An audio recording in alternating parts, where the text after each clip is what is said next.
योगी आदित्यनाथ जी मंदिर नहीं बनाएंगे, लेकिन ये सबसे बड़े देश के लुटेरे निकले। क्या आप चंदा दिए हैं? अरे हम राम मंदिर में चंदा दिए हैं, लेकिन इन दलालों को नहीं दिए हैं। आज सुबह और शाम चोला पहन के निकल लेते हैं, चंदन लगा के। ये मंदिर के नाम पे लूटते हैं।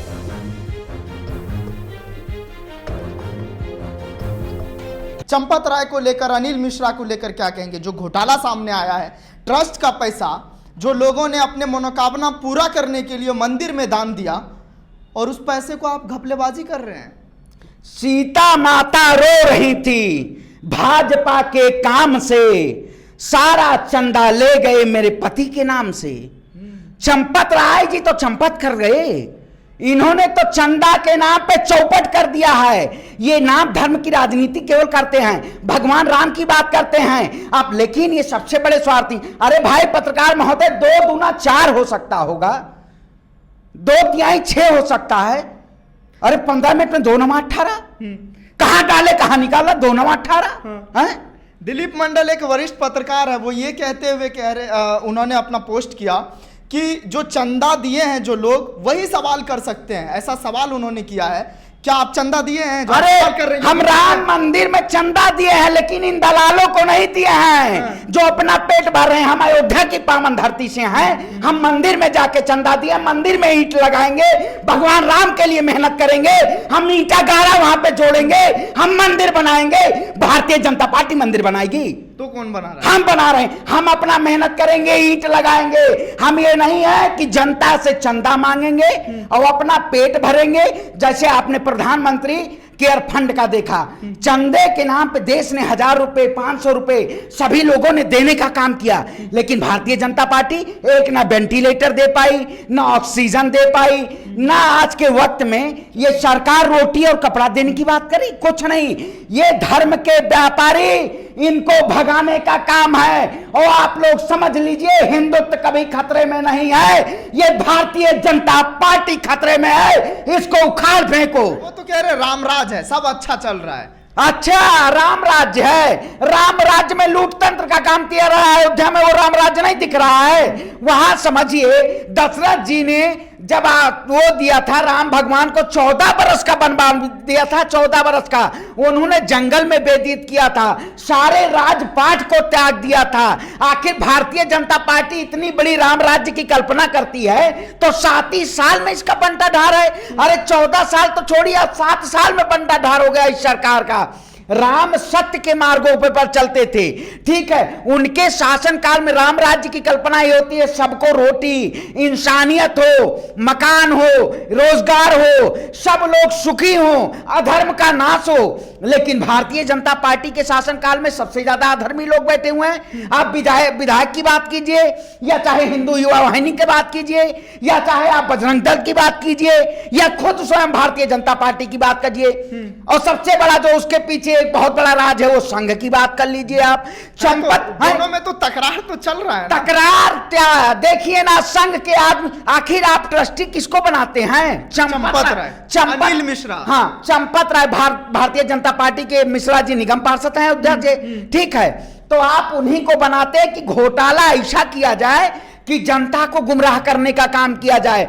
आप बताइए, प्रधानमंत्री पीएम केयर फंड का पैसा आखिर अभी तक आपको पत्रकार महोदय कभी पता किया भारतीय जनता पार्टी से? हमने किया, हाँ? हमने इसको देखा भी। हाँ, नहीं आज तक पता चला इनका। ऐसा है, लोकतंत्र की हत्या की जा रही है, जनता की हत्या की जा रही है, रोजगार देने की बात नहीं की जा रही है। राम राज्य की हम कल्पना करते हैं। राम राज्य जैसे होता है, हिंदू मुस्लिम को लड़ाते रहिए और प्रशासन आपका सोता रहे। सबसे बड़े आप कहते हैं हम अपराध मुक्त उत्तर प्रदेश बना रहे हैं, और आप जो मठ में बैठने वाला व्यक्ति सबसे बड़ा अपराधी, वो अपराध मुक्त कैसे बना सकता है पत्रकार महोदय? वो ये कहावत है ना, रघुकुल रीत सदा चली आई, प्राण जाए पर वचन न जाई। लेकिन वचन मतलब क्या है? रघुकुल, भगवान राम जिस कुल के थे, उनके एक उसमें वो था कि रघुकुल रीत सदा चली आई, प्राण जाए पर वचन न जाई। लेकिन बाबा योगी आदित्यनाथ को देखिए आप, पिताजी का प्राण चला जाता है, वो जाते नहीं है, सत्ता के लोभी होते हैं। आप बताइए, आपके डॉक्यूमेंटेड में नाम लिखा होता है पिता का अवैधनाथ, आप अजय सिंह बिष्ट से योगी आदित्यनाथ बनते हैं, और योगी आदित्यनाथ के पिता का नाम अभयद्रनाथ होता है डॉक्यूमेंटेड में। अरे सबसे बड़े बहुरूपिये तो ये हैं, ये मंदिर के नाम पे लूटते हैं। लेकिन आप बताइए, हमें ब्राह्मण कुल से आते हैं, भारद्वाज गोत्र है हमारा, कानकुब्ज ब्राह्मण हूं। अरे ब्राह्मण का मतलब क्या होता है? इन्होंने तो ब्राह्मण को, आप देखिएगा खुशी दुबे के देख लीजिए, इन्होंने तो ब्राह्मण को बंद करके जेलों में रखा हुआ है। जो ब्राह्मण पुजारी होता है, जो ब्राह्मण को मंदिर में बैठना चाहिए, आप समझिए, जिस मौलवी को मस्जिद में बैठना चाहिए, हाफिज को मस्जिद में बैठना चाहिए, ये उनको जेलों में भेजते हैं, ब्राह्मण को जेलों में भेजते हैं, और खुद बहुरूपिये कहते हैं हम मंदिर बनाएंगे। अरे मंदिर हम बनाएंगे, योगी आदित्यनाथ जी मंदिर नहीं बनाएंगे, ना मोदी जी मंदिर बनाएंगे। अयोध्या के वासी हैं हम, अयोध्यावासी, मंदिर हम बनाएंगे, योगी मोदी मंदिर बनाने नहीं आएंगे। योगी वो तो दावा किए थे ना कि हम मंदिर बनाएंगे, साथ लेकर चलेंगे। हालांकि सुप्रीम कोर्ट का फैसला हर कोई माना, सर्वोपरि माना, और इस बात को लेकर कहा गया। लेकिन ट्रस्ट का जो मामला है, जो घोटाले सामने आ रहे हैं, अनिल मिश्रा की बात करें, चंपत राय की बात करें, राय के बारे में बात कहा जा रहा है कि वो साधु संत लोग हैं, वो पैसा का घपला कैसे कर सकता है? आप बताइए, अयोध्या की बात करते हैं, नया घाट पत्राचार्य महोदय जाके देखिए, सौंदर्यीकरण के नाम पे कितना पैसा लूट तंत्र का काम किया गया है। आप जाइए अयोध्या में, सिर्फ और सिर्फ वहां लूट तंत्र, धर्म के नाम पे। आप गौ रक्षा की बात करती है भारतीय जनता पार्टी, गौ सेंटर चले जाइए आप, जहां पे गौशालाएं हैं, एक गाय को इन्होंने बजट में आता है कि 50 रुपए मिलेंगे, एक बछड़े को 35 रुपए मिलेगा, लेकिन इन्हीं के शासनकाल में गायों को चारा नहीं मिलता है, गाय भूख से मर जाती हैं, और 10-10 उसी गौ सेंटर में पड़ी रहती हैं, और इनका कोई वो नहीं होता है। तब गौ रक्षा की बात नहीं होती है, तब हिंदुत्व बचाने की बात नहीं, इंसान की रक्षा नहीं हो रही, आप गौ रक्षा की बात करें। तबरेज अंसारी को मार दिया जाता है, पहलू खान, जुनैद, और उसके बाद तमाम ऐसे मुद्दे हैं जिसको बताऊं तो आप भी शिहर उठेंगे। लेकिन किस तरह से, देख लीजिए, आज हिंदू मुसलमान के नाम पर सियासत होती है, हिंदू मुसलमान के नाम पर लोगों को मारा जाता है, पीटा जाता है। तो इसको लेकर कैसे देख रहे हैं आप? ये सरकार इंसान की कीमत नहीं देखती है, अपनी कीमत। आपने बंगाल में देखा होगा, इसी सरकार ने बंगाल में अपनी कार्यकर्ताओं के ऊपर लाठी डंडों के प्रहार करवा। आखिर अब बंगाल में हिंदुत्व खतरे में नहीं है। भारतीय जनता पार्टी जैसे चुनाव आते हैं तुरंत हिंदू खतरे में आ जाता है। उत्तर प्रदेश अभी चुनाव जैसे आएगा, आप देखिएगा, तुरंत हिंदू खतरे में आ जाएगा। अब इनको हिंदू खतरे में नहीं है, बंगाल के हिंदू। आपको लग रहा है उत्तर प्रदेश में हिंदू खतरे में है? नहीं, आप श्रवण पांडे हैं, आप ब्राह्मण समाज से आते हैं, आपको लग रहा है? अरे हम तो भाई हिंदू के साथ रहते हैं, मुस्लिम के साथ रहते हैं, हमें तो किसी से खतरा नहीं है।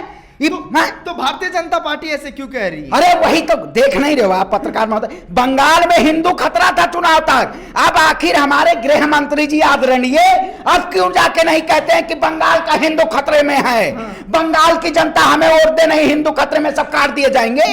अरे यही सबसे बड़ी वो सरकार है। ठीक है, मैं इस बहस को थोड़ा आगे लिए चलता हूं, आपसे बातचीत करने में मुझे अच्छा लग रहा है। तो मैं आपसे ये भी समझना चाह रहा हूं, क्योंकि जिस तरीके से आपने बातचीत के दौरान कई सारे मसलों का जिक्र किया, आपने कहा कि ब्राह्मणवाद को जो है जेल में डाला जाता है, आप खुद ब्राह्मण समाज से आते हैं, इस बात का जो है जिक्र आपने खुद किया है। तो जितिन प्रसाद को तो ले आए ब्राह्मण समाज को साधने के लिए, केशव प्रसाद मौर्य ओबीसी समाज से आते हैं, अब किस बात का डर है? अच्छा, वो जितिन प्रसाद की बात कर रहे हैं। जितिन प्रसाद जब कांग्रेस में थे तो भाजपा को ब्राह्मण नहीं दिखता था, है? आज भारतीय जनता पार्टी की स्ट्रीम मीडिया वो रखेल वाला काम हो रहा है। रखेल में जब दिखाया जाएगा तो वहां मतलब ये जितिन प्रसाद बहुत बड़े ब्राह्मण चेहरा उत्तर प्रदेश के, अरे सबसे बड़े ब्राह्मण चेहरा। आप बताइएगा, जितिन प्रसाद नहीं, वहां की जो ब्राह्मण हम है सबसे बड़ा चेहरा, सबसे बड़ा चेहरा हम है ब्राह्मण के नाम पे। योगी जी तो काम कर रहे हैं। अरे योगी जी, आप बताइए, योगी जी से जाके पूछे, जनेऊ पहनते हैं, कैसे ब्राह्मण के चेहरा, कैसे हिंदुत्व के चेहरा? हमारे चैनल के माध्यम से पूछ लीजिए योगी जी से। योगी जी आज जनेऊ नहीं धारण करते होंगे, आप सिर्फ ढोंग के नाम से आप सुबह और शाम चोला पहन के निकल लेते हैं, चन्नल लगा के। बहुत बड़ा इल्जाम लगा रहे हैं। बहुत बड़ा नहीं। आप बताइए, जो बहुरूपिया में वही कहा, अजय सिंह बिष्ट, उसके बाद योगी आदित्यनाथ, पिताजी का नाम अवैधनाथ। क्या योगी होना गुनाह है? योगी होना गुनाह है? अरे योगी का मतलब क्या होता है? उसे न राज से जरूरत, न पाठ से जरूरत, उसे गोरखनाथ पीठ में उसे घंटा बजाना चाहिए, राम मंदिर में पूजा आरती करनी चाहिए, हनुमानगढ़ी में पूजा आरती करनी चाहिए, अयोध्या की पावन धरती में जाके संन्यास, या तो जाइए जैसे हमें 2019 में आप प्रधानमंत्री जी को देख रहे थे, ऐसे वो बैठे हुए थे केदारनाथ की गुफा में जनता को गुमराह करने के लिए कि इस देश के सबसे बड़े सन्यासी यही हैं, लेकिन ये सबसे बड़े देश के लुटेरे निकले। झोला उठा के, अरे भाई देश की जनता परेशान है, आपको क्यों रोकना चाह रही? क्या झोला उठाइए और निकलिए, आप जाइए कैलाश पर्वत के बैठ जाइए। बहुत बड़े आप धर्म के अनुयायी हैं, ये धर्म के अनुयायी नहीं हैं, ये धर्म को व्यापार बनाए हुए हैं। आप एक बताइएगा, एक चाय वाला व्यक्ति होता है, चाय वाले व्यक्ति का कोई दोस्त चाय वाला नहीं होता है, उसके सारे दोस्त अरबपति होते हैं। बताइए, सारे दोस्त अरबपति है ना? चाहे बाबा कामदेव की बात कर लीजिए, अडानी की बात कर लीजिए, अंबानी की बात कर लीजिए, सब अरबपति है ना, और खुद चाय वाले हैं। चाय वाले से दोस्ती नहीं की अगर चाय वाले हैं क्या? चलिए, बहुत शुक्रिया हमसे बात करने के लिए, आपने नेशनल इंडिया न्यूज के लिए महत्वपूर्ण समय निकाला। ये वीडियो अगर आपको पसंद आया हो तो इसे लाइक करें, कमेंट करें, शेयर करें, और हाँ, हमारे चैनल को सब्सक्राइब करना ना भूलें ताकि देश विदेश से जुड़ी खबरें आप मिस ना करें, क्योंकि कोरोना काल में 2 गज दूरी, मास्क है जरूरी। नमस्कार।